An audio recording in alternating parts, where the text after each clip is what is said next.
Okay. You may recognize the photo here of Dr. Franz Lucas from the book cover of Devin Pendis's treatment of the Frankfurt Auschwitz trials, which is a book about 10 years old by now. This is during his visit with the Auschwitz court delegation in December of 1964. He was the only one of the trial to go with the court to visit the scene of the crime. No one disputes that Franz Lucas sterilized Sinti prisoners in the men's camp of Ravensbrück in January of 1945, not even Lucas himself, who in early 1944 served as camp doctor for the gypsy camp, the Zigeunerlager in Birkenau. His victims described his involvement as high, but prominent prisoners described his involvement as low. These are sentences from 1965 when he was confronted by the prosecutor in the Auschwitz trial.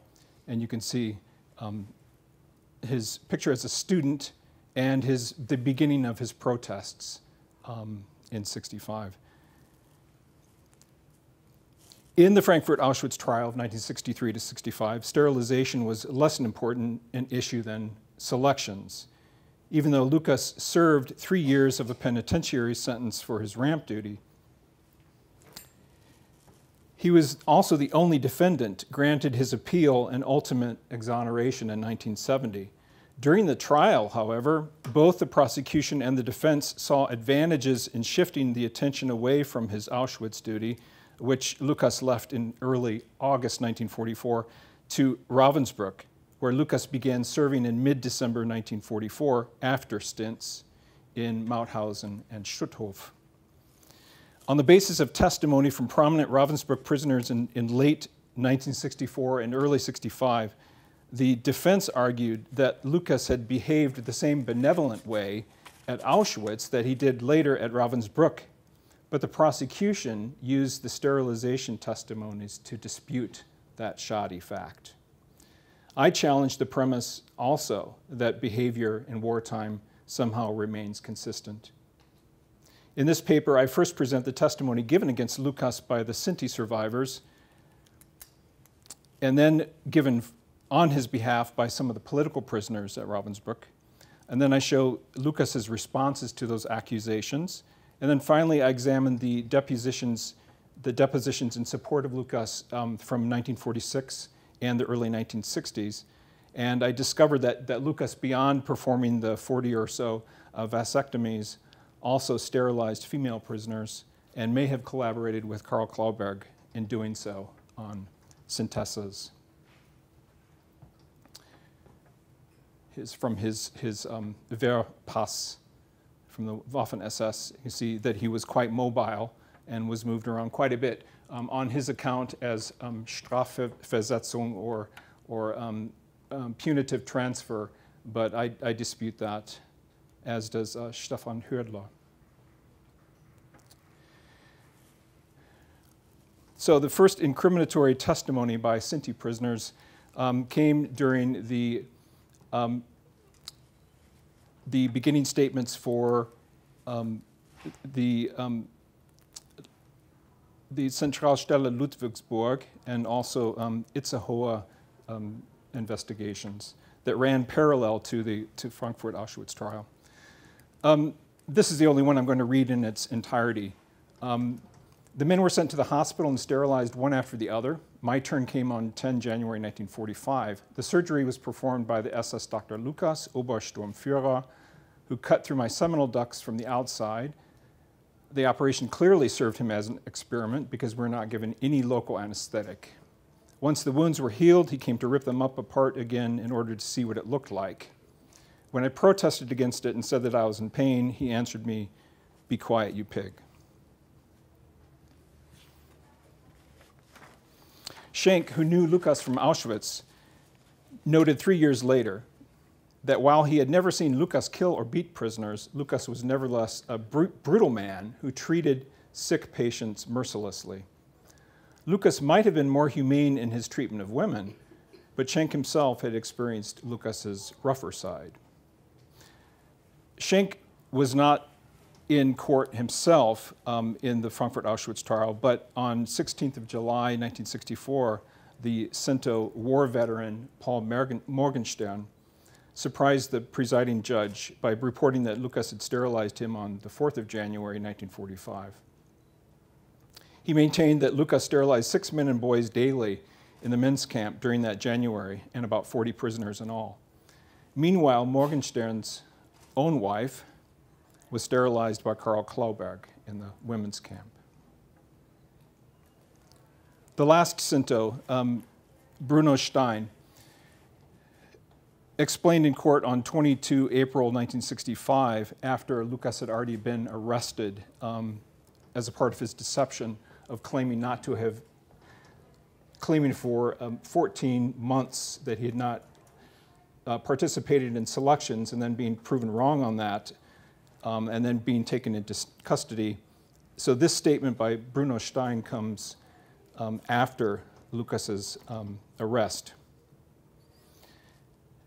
Stein explained that he himself had not been sterilized by Lukas, but had been told by his comrades at Auschwitz that Lukas had promised them freedom if they submitted to sterilization. Stein could also vouch that 2 brothers in Bavaria, named Höllenreiner, had also been sterilized by Lukas.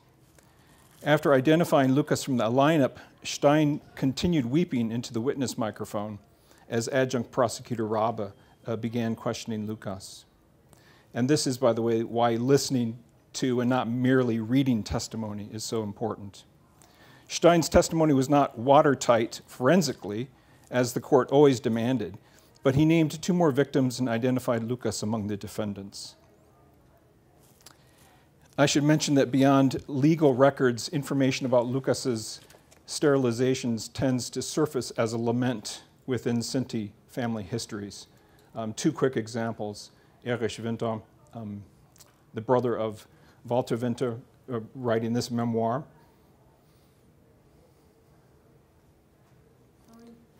Lunch will be in 5 minutes, okay? And Josef and Manfred Höllenreiner talking about this 12-year-old son who had to undergo 4 botched operations. Lukas was also not known in medical school as being the brightest student either.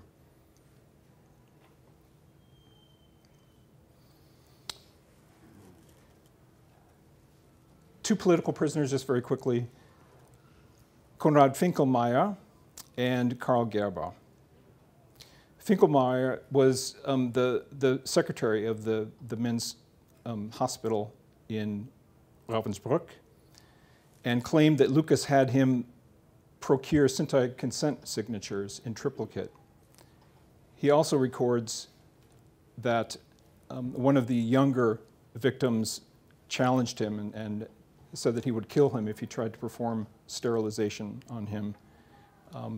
As you can see, the ages of the children were quite young.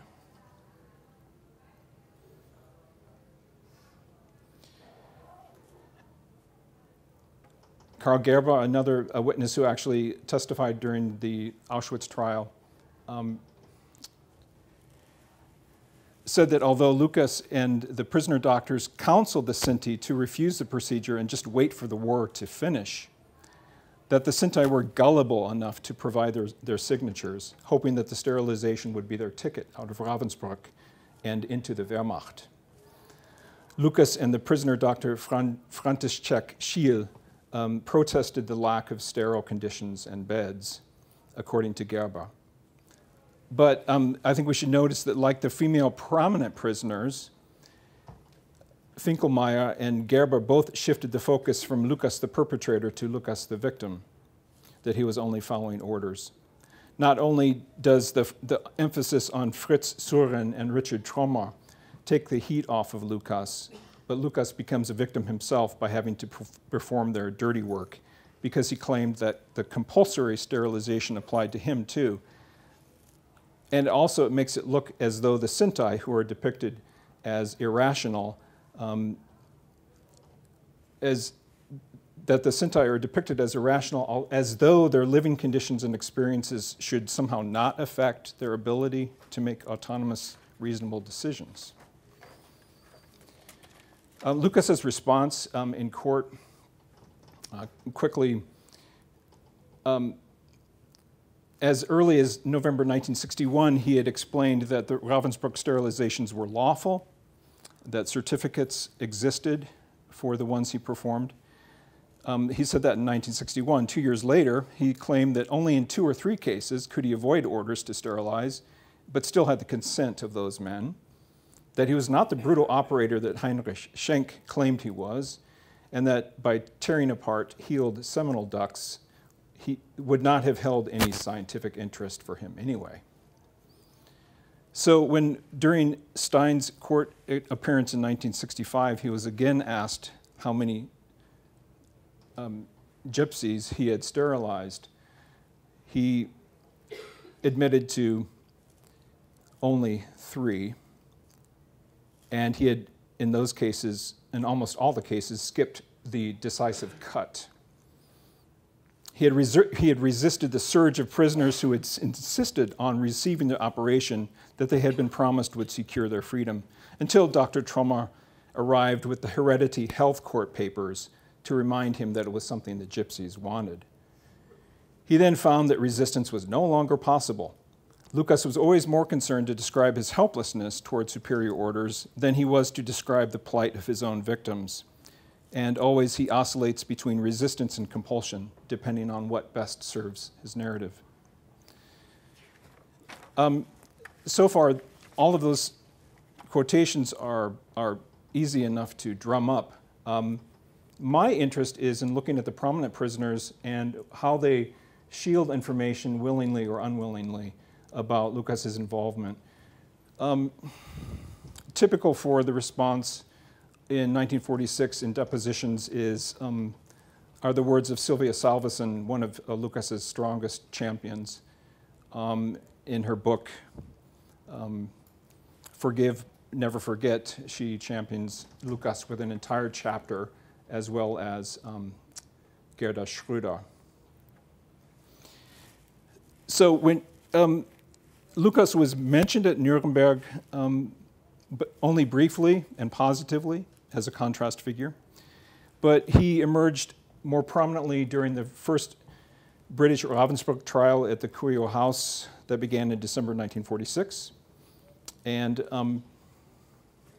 some of the people whose depositions Salveson requested on his behalf included the Nazi nurse, Gerda Schröder. And so in her deposition, she talks about having worked under Dr. Treite, who was just mentioned in the previous presentation, Orendi, actually, Lucas's predecessor, and then under Winkelmann, who replaced Lucas at Ravensbrück.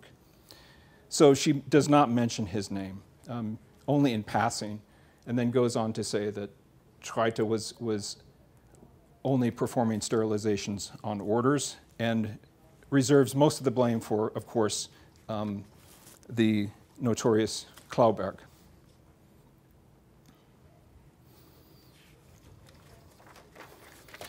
So the brown nurse, Schröder, functioned herself as a character reference for Lucas. In the 1946 deposition, as I mentioned, she barely mentioned Lucas, but pilloried Carmen Mori, Adolf Winkelmann, and the dentist Martin Hellinger, which was not all that surprising.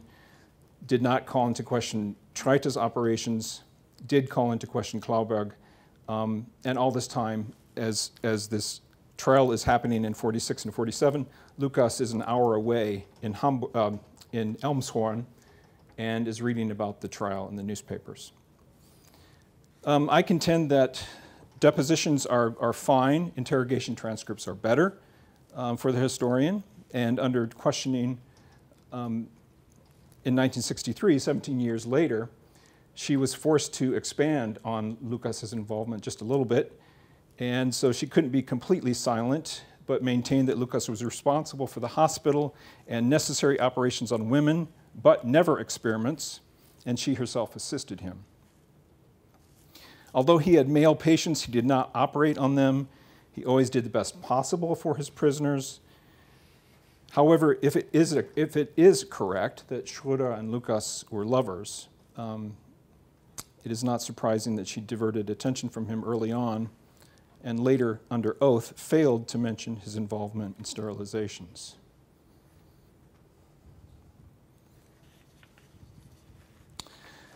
More nuanced statements on Lukas come from Margarete Armbruster, a prisoner nurse and sister who assisted Lukas in the camp hospital. She claimed that Lukas did not take part in medical experiments, but that he was present at sterilizations of the women. She says nothing about his sterilization of men. During his own Itzehoe interrogation, Lukas denied sterilizing any women prisoners. Even so, his training as a gynecologist and his dissertation topic on ectopic pregnancy lends validity to Armbruster's statement, which also gained support from Germaine Tillion. Survivor witnesses, I'll come quickly to an end here. Survivor witnesses inhibited justice by shielding some SS officers from the scrutiny that they deemed more appropriate for sadistic SS officers. They may not have been aware of the crimes the defendant committed, choosing instead to stress both the pressure the defendant was under and the good deeds he performed for the sake of the witness and her circle. Still, it is not hard to imagine discriminating between and among camp populations. Lukas could choose to privilege Danish and French medical assistants over Sinti prisoners devalued by incessant SS Weltanschauung indoctrination. At the very least, a sharp either-or distinction of kind versus sadistic ought not to apply.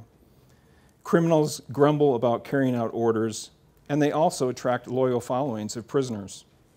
Like his more infamous contemporary, Dr. Hans Münch, Lukas attracted a survivor fan cult of prisoner doctors who had helped him oversee the gypsy camp in Birkenau, and who spoke out on his behalf during the Auschwitz trial.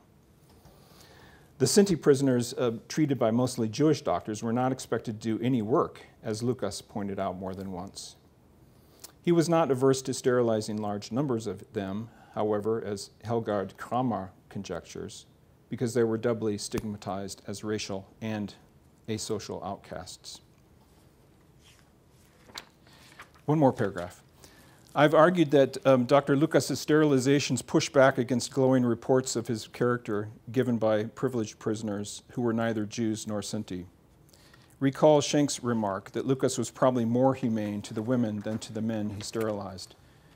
It pays to revisit exculpatory testimony, to discover the information hiding in the planned and unplanned silences, and to undertake a more thorough appraisal of SS officers like Lukas, who is often remembered for his life-giving acts and ultimate exoneration.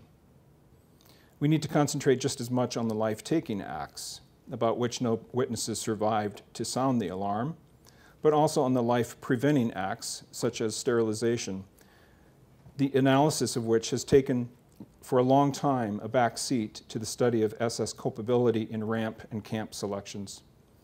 When we do so, when we look for a fine grain and nuance, we see that Lukas comes much closer to the profile of his colleague Percy Treite, who has always stood somewhere between the angelic Lukas and the diabolical Winkelmann. Thank you.